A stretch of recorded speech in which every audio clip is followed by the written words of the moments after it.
欢迎来到新兴消息频道，请订阅频道，所以大家不要错过当天最热门的新闻。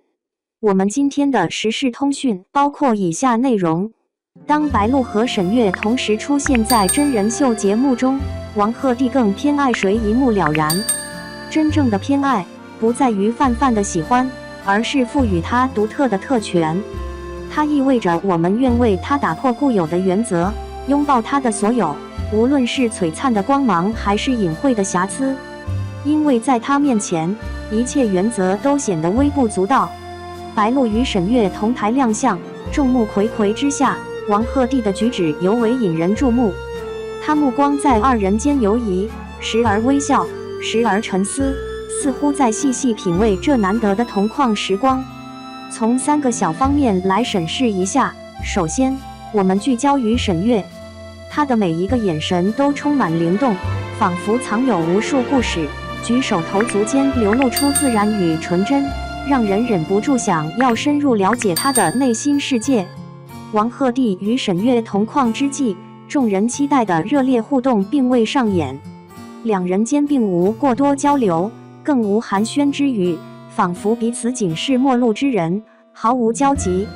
若不是在刻意保持距离，那么只能说明这些年来，他们私下里的联系已然荡然无存。时间的流逝，似乎已将那份曾经的亲密冲淡得无影无踪。在沈月纠结的关口，王鹤棣见势不妙，果断出手相助。他毫不迟疑地替沈月做出了选择，坚决地告诉她不要选择徐志胜。王鹤棣对沈月显然流露出一丝老朋友的特殊青睐，然而这种情感似乎并未在他们的眼神交流中得以体现，两人全程保持着一种微妙的距离感。沈月一直保持着适当的距离，没有主动向王鹤棣示好。在选人环节，他更是毫不犹豫地选择了徐志胜，完全没有考虑过将王鹤棣纳入队伍。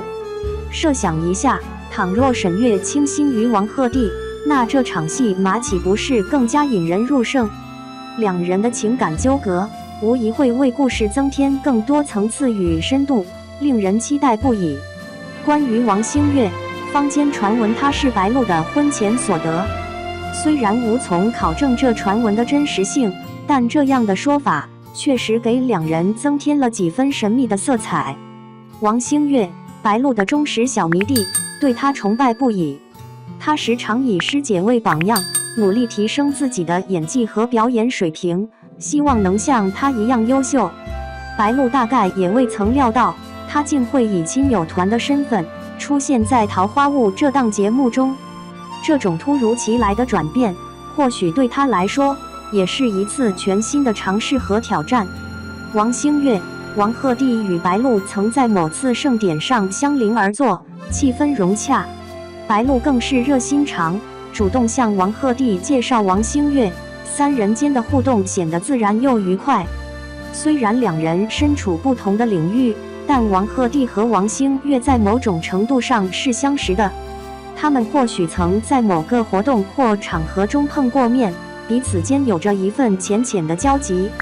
王鹤棣对待王星月的态度略显冷淡，并未主动发起问候。尽管表面看似平静，但内心实则仍有些许介怀，这使得他难以像往常那般自然地与人交流。王鹤棣对王星月的态度可谓微妙至极，他时常以一种戏谑的眼神打量着他，时而露出赞赏的微笑，时而又是严肃的审视，仿佛在他的身上看到了自己的影子。王星月上台自报家门时，王鹤棣的神情渐渐变得微妙。他心中早已有了预感，白鹿定会成为王星月的坚强后盾，作为他的亲友团，毫无悬念地站在他这一边。白鹿登场，王鹤棣的神情微微紧绷，他抬起手来，动作略显生硬，轻抿嘴唇，目光牢牢锁定在白鹿身上。他内心的波动与悸动，如同隐秘的琴弦，唯有他自己能解。王鹤棣竟直截了当地问道：“你的真名是否由他泄露而出？”他的眼神里透露出一丝好奇与探究，仿佛在寻找着答案的蛛丝马迹。多少人领略了王鹤棣口中他的深意。王鹤棣对白露的称呼，不是简单的露姐，而是深情的她，这份独特，岂不是满满的家人情怀？白露在私下里总是偏爱称呼艺人们的本名，那种亲切感仿佛能拉近彼此的距离。王鹤棣深知这一点，因此也从不介意，反而觉得这样更加自然。白露私下里对王鹤棣说过，要他多关照自己的小师弟。因此，当得知王星越生日临近，王鹤棣便热情地上前，虽看似是凑热闹，实则是在为师弟争取更多的关注和镜头。王鹤棣对沈月与白露的态度已然昭然若揭。沈月于他仅是友情之深，而白露则别有一番情意，显然超越了普通友情的界限。想象一下，倘若沈月之位易主，换成白露来扮演，那王鹤棣定会早早迎上前去，与白露热络地打起招呼。他们之间的互动定会比现在更加生动有趣。王鹤棣对白露的欣赏从未遮掩，合作期间，他大方表露对她的好感。在她身上，他仿佛看见了一束光芒，指引她前行，那份情感纯粹而真挚。在公众场合，他曾坦言，对于另一半的期望，美貌是不可或缺的条件。同样的，王鹤棣也表达了对白露的高度赞赏。他认为她最吸引人的特质，无疑就是那份令人心动的美丽。王鹤棣的服装店中，一款珍珠项链标价独特，恰好与白露的生日数字相吻合。这一巧合仿佛是天意安排，让人不禁感叹缘分的奇妙。店内氛围温馨，顾客们纷纷驻足欣赏这款寓意非凡的饰品。通过仔细观察，不难发现王鹤棣在见到白露时，他的表现显得异常拘谨，嘴唇紧抿，透露出他内心的紧张与不自在。这些细节足以证明，他的心之所向，始终只有白露一人。